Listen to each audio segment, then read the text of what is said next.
Goeiemôre, Dok Matt wat praat. As 'n jong mens kan ek onthou ons het altyd 'n ou liedjie gesing, skuil net by U. Skuil net by U, o rots van die eeue, ons skuil net by U.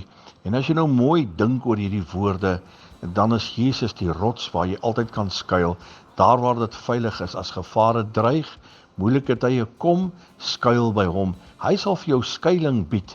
En as ek so kyk na die woord van die Here, daar in Psalm 18 vers 3, die Here is my rots, my vesting, my redder, my God, en my rots by wie ek skuil. Hy is die God waar jy kan skuil, hy is die God wat jou veilig hou.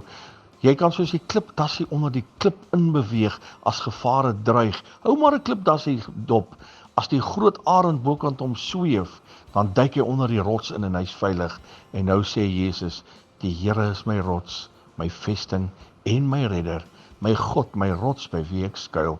Psalm 18 vers 3, kyk bietjie daarna en u sal besef, Jesus is die een wat jou altyd sal veilig hou. Lewensgroete.